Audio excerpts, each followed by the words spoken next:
കൊല്ലം മേരൂരിലാണ് ഇത്തരത്തിലൊരു സംഭവം ഉണ്ടായത്. ഈരൂർ ഗ്രാമപഞ്ചായത്ത് കർഷകർക്ക് ഉപദ്രവകാരിയായിട്ടുള്ള കാട്ടുപന്നിയെ വെടിവെച്ചു കൊന്ന് കുഴിച്ചു മൂടിയ കുഴിയിൽ നിന്നും ആ കാട്ടുപന്നിയെ ഇറച്ചിയാക്കി കടത്തിക്കൊണ്ടുപോയ സംഭവത്തിലാണ് ഒരാൾ വനം വകുപ്പിന്റെ പിടിയിലായിരിക്കുന്നത്. ഈരൂർ വിളക്കുപാറ മഞ്ജു ഭവനിൽ ജോബിൻ ജോസഫാണ് ഇപ്പോൾ പിടിയിലായത്. ഇന്നലെ വൈകിട്ട് 7 മണിയോടുകൂടി ഏരൂർ ഗ്രാമപഞ്ചായത്തിന്റെ നേതൃത്വത്തിൽ വിളക്കുപാറ കെട്ടുപ്ലാച്ചി ഭാഗത്തെ വീട്ടയത്തും മറ്റുമുണ്ടായിരുന്ന കാർഷിക വിളകൾ നശിപ്പിക്കുന്ന പന്നിയെ വെടിവെച്ച് കൊല്ലുകയായിരുന്നു. അതിനുശേഷം ചത്ത പന്നിയുടെ മുകളിൽ ഡീസൽ ഒഴിച്ച് കെട്ടുപ്ലാച്ചി പള്ളിയോട് ചേർന്നുള്ള റബ്ബർ പുരയത്തിൽ പന്നിയെ കുഴിച്ചിട്ടു.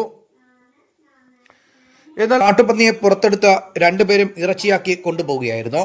എന്നാൽ വനം വകുപ്പ് ഇന്റലിജൻസിന് ലഭിച്ച വിവരത്തിന്റെ അടിസ്ഥാനത്തിൽ അഞ്ചൽ ഫോറസ്റ്റ് റേഞ്ച് ഓഫീസറുടെ നേതൃത്വത്തിലുള്ള വനം വകുപ്പ് ഉദ്യോഗസ്ഥർ ജോബിൻ ജോസഫിന്റെ വീട്ടിലെത്തുകയും ഇറച്ചിയുമായി ജോബിൻ ജോസഫിനെ പിടികൂടുകയുമായിരുന്നു. എന്നാൽ ജോബിൻ ജോസഫിന്റെ സുഹൃത്തായിട്ടുള്ള കറുപ്പയ്യ സുരേഷ ഒളിവിലാണ്. കാട്ടുപന്നി ഇറച്ചിയുമായി പിടിയിലായ ജോബിൻ ജോസഫിനെ പന്നിയെ കുഴിച്ചിട്ട സ്ഥലത്തെത്തിച്ച് തെളിവെടുപ്പ് നടത്തി. വന്യജീവി സംരക്ഷണ നിയമപ്രകാരമാണ് പ്രതിക്കെതിരെ കേസെടുത്തത്. അറസ്റ്റ് രേഖപ്പെടുത്തിയ പ്രതിയെ വനം കോടതിയിൽ ഹാജരാക്കി കോടതി റിമാൻഡ് ചെയ്തു.